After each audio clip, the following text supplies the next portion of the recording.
Olá, minhas lindas! Começando mais um vídeo aqui pro canal. Você que está chegando agora, convido a se inscrever, ativar o sininho, a deixar o seu like e a vir nos ajudar a crescer aqui esse cantinho pra gente, né, conseguir, enfim, bater as metas aqui do YouTube pra poder monetizar o cantinho. No vídeo de hoje, gente, eu vou contar pra vocês como foi o meu relato de parto pelo SUS, né? Aí, como vocês já viram no título. E eu vou contar pra vocês, gente, desde o início. Que eu esperei a síndrome de HELP. Pra quem não conhece, a síndrome de HELP, gente, é a pressão alta, elevada ao máximo. E segundo estudos dos médicos, né, eles dizem que de 1000 mães, uma sobrevive pra contar a sua história. Então, tanto eu quanto a minha filha somos 2 milagres do Senhor. E nesse vídeo de hoje eu vou contar pra vocês que, além de ter superado a síndrome de HELP, a minha filha teve que nascer prematura, né, aos 8 meses. E a minha pressão chegou a bater 21/12, foi algo muito sério. Para vocês terem noção da gravidade, por conta da pressão muito alta, chegou a bater 21/12 e eu sangrei pelo ouvido, gente. Eu sangrei pelo ouvido 3 dias e 3 noites, porque eu sentia muitas dores de cabeça. Eu ia pra maternidade. Esses médicos dessa primeira maternidade que me acolheu, eles não tinham noção do que eu tava passando, né? Nem eles entendiam, nem eles estavam sabendo da gravidade. Essa maternidade, inclusive, gente, ela é muito conhecida sobre mães que sofrem muito, muito mesmo pra poder ter filhos. E só encaminham para outra maternidade quando a coisa já tá assim nas últimas, né? Sorte da mulher que entra lá e que não passa pelo que eu passei. Porém, eu fui lá por 3 vezes. Eu fui no dia 15, né? Minha filha não nasceu, porque eles não podiam fazer o parto, né, ali, porque não tava me vendo com dores para ter o neném. Mas eu tava tendo muita pressão alta e dores de cabeça. E eu já com 8 meses, né? Então, dia 15 eu fui, dia 15 de junho de 2023. Depois eu voltei no dia 16, que inclusive foi no dia do meu aniversário. E como eu vinha passando por muita coisa, gente, no dia 17, eles também não fizeram o parto, eles só me davam remédio pra pressão e mandavam voltar pra casa. E normalmente, gente, as que chegam lá com 9 meses já pra parir, o que que acontece? Eles deixam lá, ó, sofrendo, às vezes já tira o bebê roxo, sabe? Tem casos de pessoas que sofrem com 9 meses pra poder entrar no parto normal, pra poder sair no parto normal. E quando eles veem que não tem passagem, que não dá, aí é que eles tentam um parto cesariano. Só que Deus é tão maravilhoso que quando foi no dia 17, gente, eu procurei uma clínica particular pra saber como é que tava tudo, né, com o meu bebê. E eu lembro que quando foi feito a ultrassom, no ato da ultrassom, a médica falou assim: quem falou pra você que você está grávida de 8 meses? Porque o seu bebê tem um peso de um neném como se tivesse 4 meses. E foi desesperador, eu ali deitada, eu perguntava assim: médica, por favor, olha se o coração da minha filha tá batendo, porque no monitor, gente, eu vi a minha bebê assim, ó, a imagem, ó, com a cabeça caída, como se ela não estivesse viva. Ela tava assim, sabe, no monitor. Então, o meu desespero, ao ver aquela imagem, eu pedia pra médica olhar se o coração da minha filha tava batendo. Aí eu lembro que a médica, ela era bem nova, bem jovem, ela respondeu assim, até num tom um pouco arrogante, né? Ela falou assim: mãezinha, tenha paciência, porque eu ainda vou chegar lá. Eu ainda vou chegar lá. Eu tô vendo aqui que ela não tem o peso necessário de um bebê de 8 meses, né? De gravidez, né, no caso, de 8 meses. E eu desesperada, pelo amor de Deus, pelo amor de Deus, olha o coração da minha filha se dá batendo normal. E aí essa médica falou assim: eu vou colocar aqui, né, sobre isso, que a sua neném tem 8 meses, porque você tá me dizendo que todos os pré-natais tá certinho. Ela pegou a caderneta do pré-natal, confirmou que tem, né, tá com os seus 8 meses, eu tenho tudo aqui, gente. E ela pegou a ultrassom e também deu uma observação lá. Ela colocou: por favor, urgente verificar essa mãezinha, né, se eu fosse pra maternidade, porque o bebê não aparenta ter 8 meses.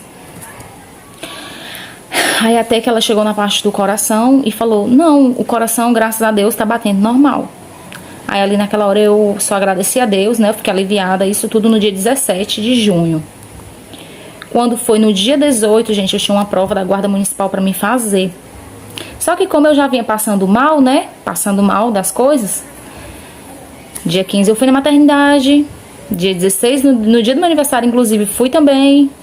Dia 17 eu fui fazer essa ultrassom, porque eu sabia, gente, que eu não tava bem.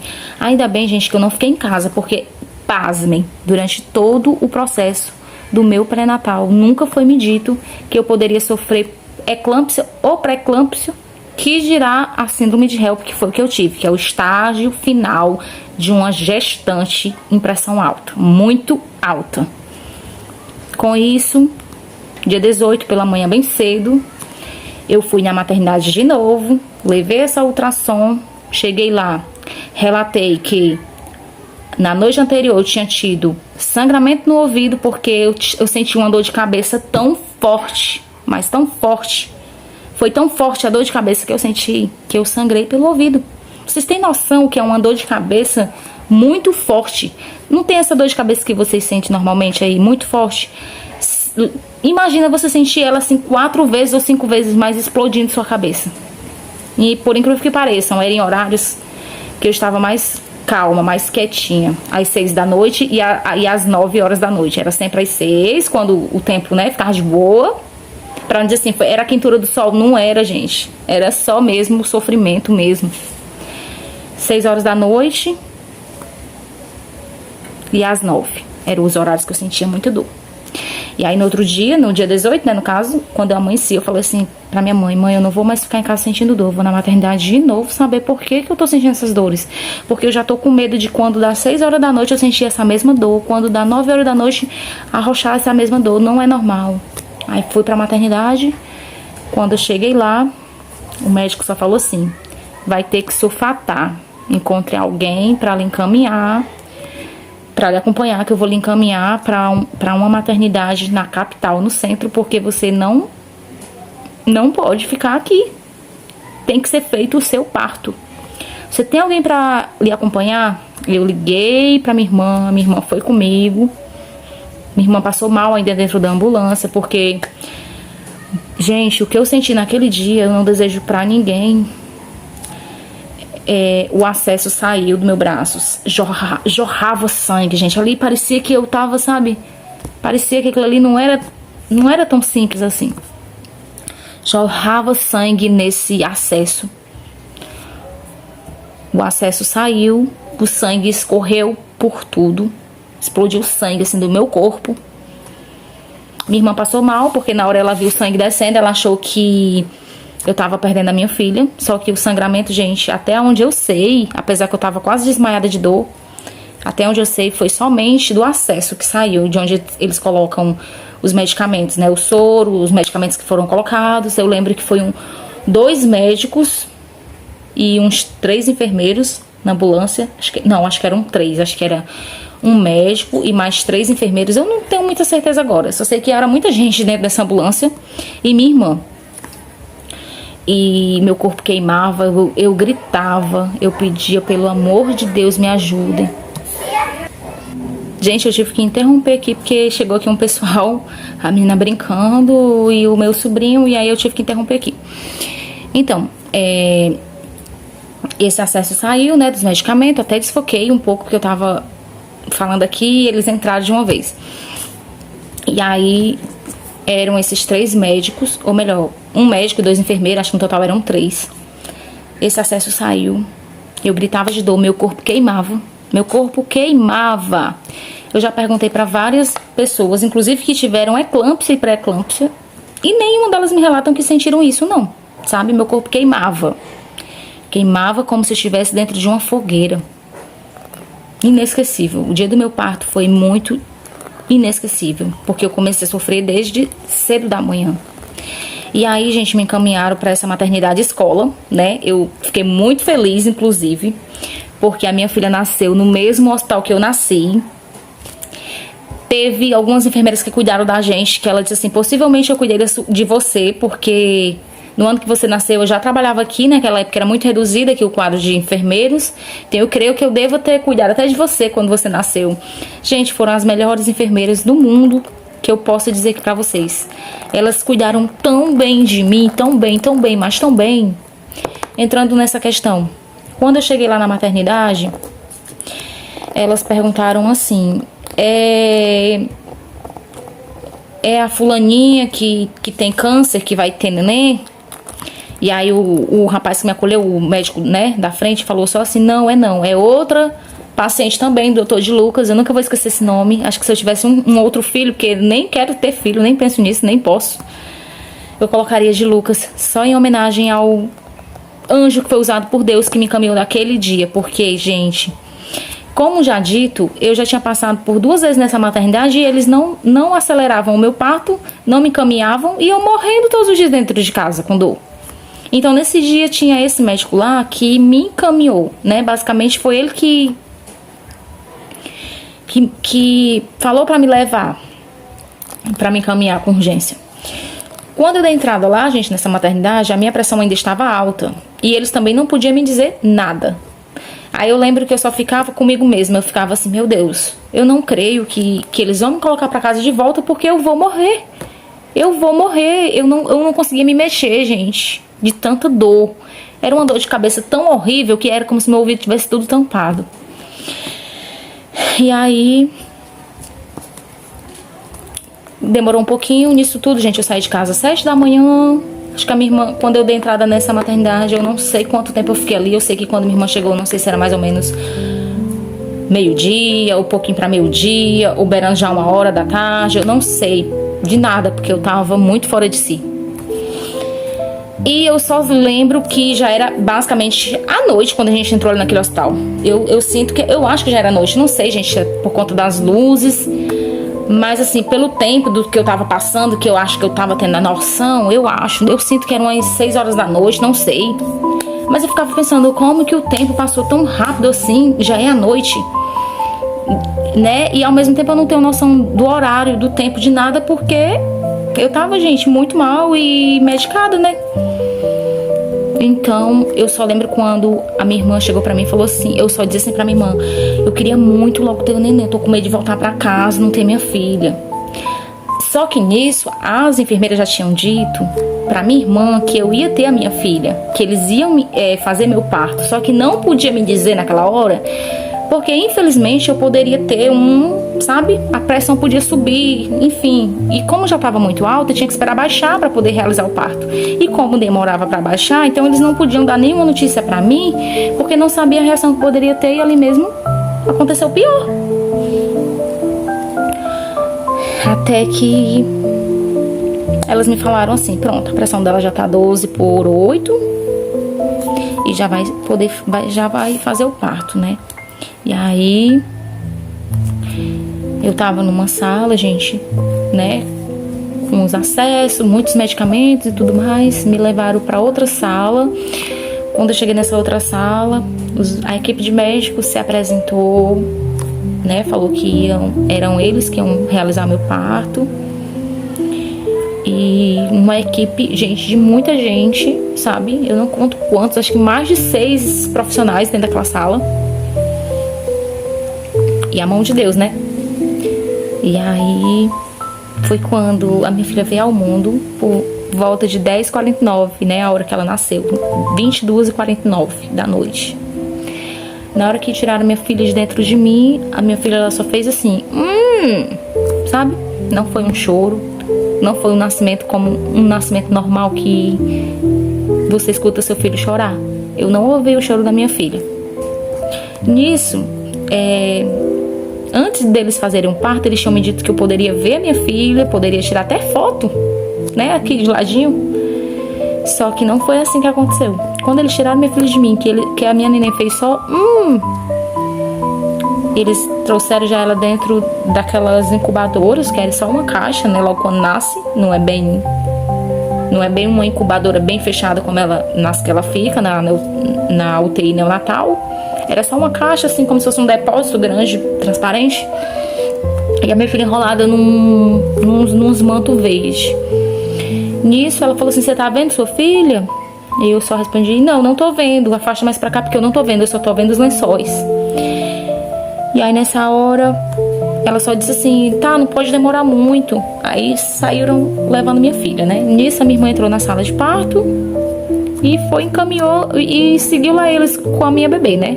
O medo da minha irmã era que meu bebê fosse trocado, enfim, né?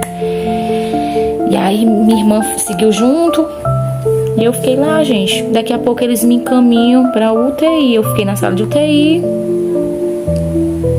Eu não conseguia dormir.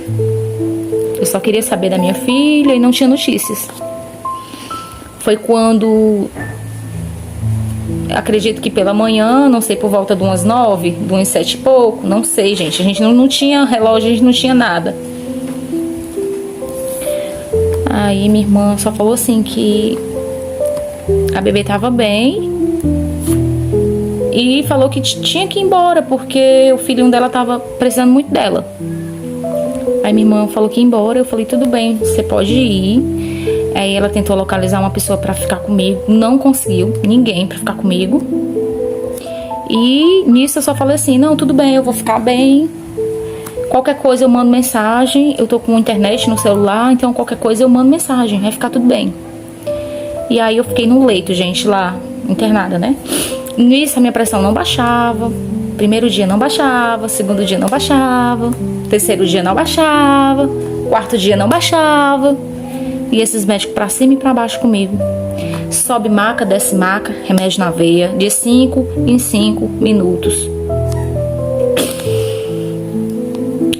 Aí nisso nada de eu ter notícia da minha filha, porque eu tinha ficado só. Eu acho que aí, gente, já tinha passado acho que uns 3 dias. E nada de eu saber da minha filha. Nada. Antes disso, né? No primeiro dia, eu fiquei pedindo, doutora, me passa, para as enfermeiras, me passa um medicamento para dormir, porque eu não tô conseguindo dormir. Aí ela só dizia assim, eu vou trazer daqui a pouco. E eu pedi de novo. E nada. Na terceira vez, ô enfermeira, eu te pedi remédio pra dormir, eu não consigo concentrar pra dormir, eu não tenho notícia da minha filha, eu tô aqui basicamente abandonada só, não tenho ninguém aqui, por favor, me ajude, preciso ver minha filha. Aí foi quando chegou rapidamente uma médica, né, que viu que eu tava me abalando. Essa médica chegou, falou que ia passar remédio e chegou também uma psicóloga na hora, uma psicóloga novinha, sabe? Aí eu só pedia pra ver minha filha. E aí nessa hora ela falou que ia trazer fotos e vídeos, né, da minha filha. Trouxe, quando chegou lá, gente, eu achei a minha filha totalmente diferente da bebê que eu tinha visto na foto que a minha irmã trouxe. Quando a minha irmã mostrou a foto da minha filha, ela tava de touquinha, ela tava muito branquinha. Então assim, eu achei muito diferente da foto quando a psicóloga trouxe. Quando ela chegou com a foto do bebê bem mais caruda, super coradinha. E tava sem a touca já, né, nessa hora. Então, assim, do que tirou a touca, ela tava muito cabeluda. Aí eu fiquei, meu Deus, não é a mesma criança, não é. Eu fiquei achando, gente, o tempo inteiro que a minha filha não tava viva. Fiquei achando que a minha irmã teve que ir embora, porque eu pensei assim, ah, meu Deus, foi preparar o velório da minha filha, porque a minha filha não tá viva. A minha filha não chorou, eu não pude ver a minha filha. O que eu pude achar da minha filha? Foi quando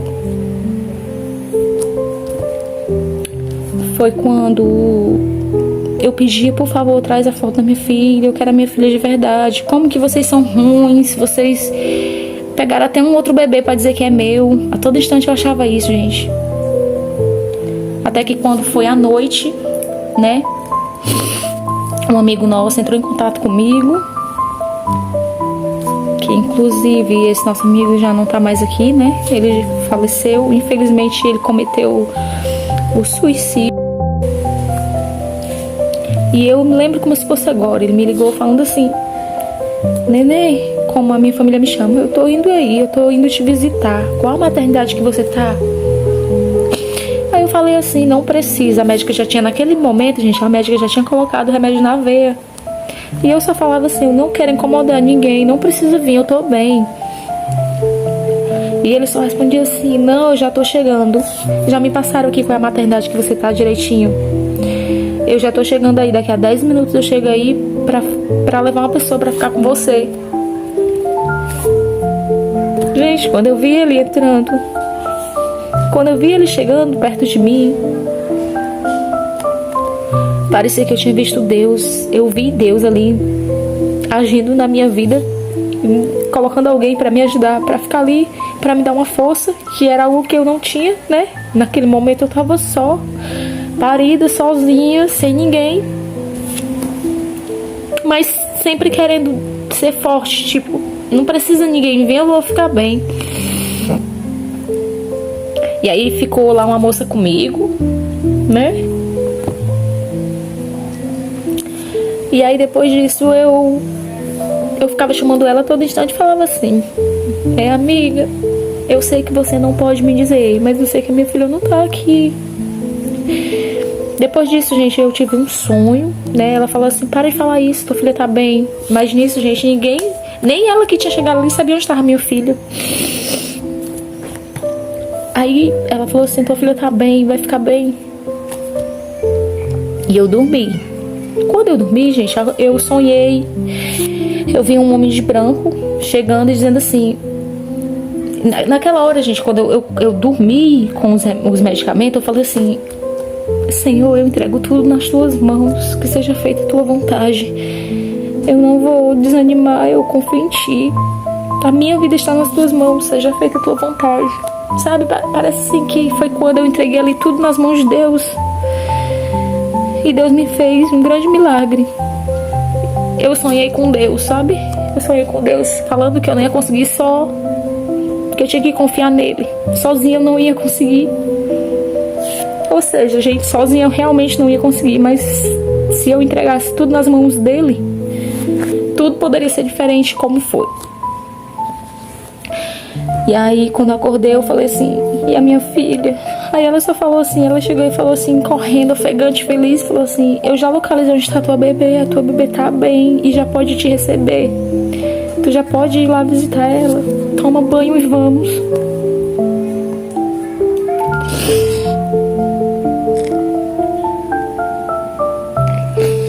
Foi quando eu fui. Subi aquelas rampas da UTI neonatal pra ver minha filha pela primeira vez. Porque realmente, quando ela nasceu, eu não a vi. Quando eu subi aquelas rampas, gente, cada passo que eu dava me quebrava. Me quebrava de dores físicas e dores emocionais, né? Porque dói muito, gente. Um cesariano dói muito. Pra subir numa rampa doía muito. É tanto que lá no hospital eles me deram a chance de chamar maqueiros pra me levar na cadeirinha de roda, né? Quando eu entrei, gente, que eu fui lavar minhas mãos pra me ver minha filha pela primeira vez, eu nunca vou esquecer. Eu nem me importei de lavar minhas mãos direito. Eu só queria ver a minha filha.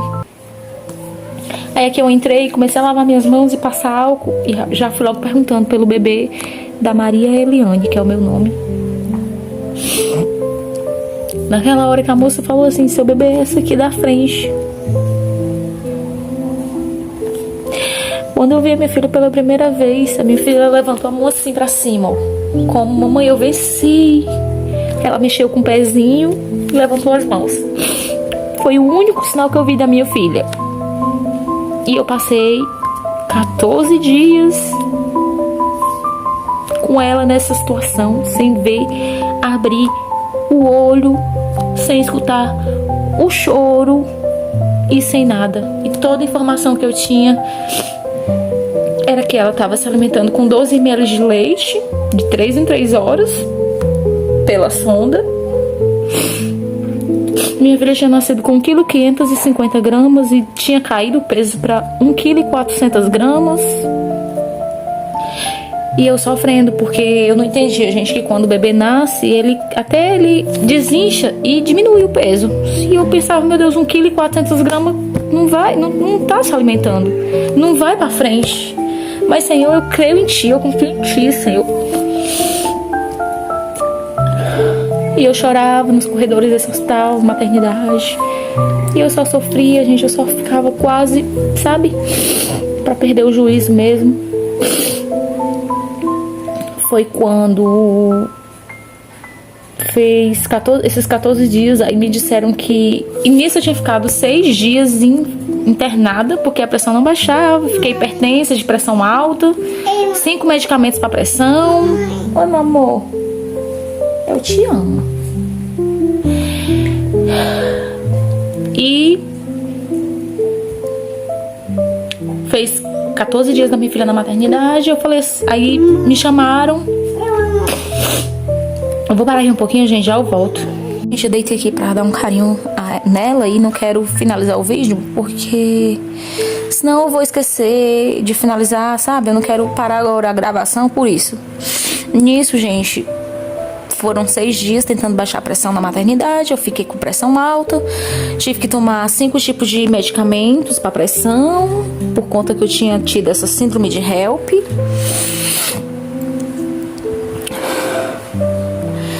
E até que chegou um dia, elas me pediram pra mim ir lá no RH. Eu pensei que fosse pra minha filha já ir pro Canguru, pra me ficar com ela. Eu chorei muito nesse dia, porque não era isso. Eram pra eles encaminhar minha filha pra outro hospital. E, gente, como eu sigo a Juliana Priscila, né? Um caso que vocês sabem, ela perdeu um bebê porque saiu da maternidade escola e foi pro Alberto Seib. Entendeu? E era o mesmo hospital. Não, era Curandares. Acho que era Curandares o hospital que eles queriam encaminhar. Não era para o Alberto Seib. Mas de toda forma, quando falou em transferência, eu falei, não, eu não aceito. A minha filha tá bem aqui. Aí eles disseram que era porque tava tendo muita infecção lá dentro. Depois disseram que era por falta de vaga. Mas eu não aceitava, gente. Era o meu bebê. Era o meu bebê. Eu sei que poderia ter outros bebês passando por aquilo, mas o meu bebê, a mãe que é mãe tem que lutar pelo seu filho. E se meu filho estava sendo bem assistido lá dentro, eu não ia aceitar que meu filho fosse transferido. Então eu fiz um escândalo pedindo, pelo amor de Deus, não tira minha filha daqui. Tive que conversar e tudo.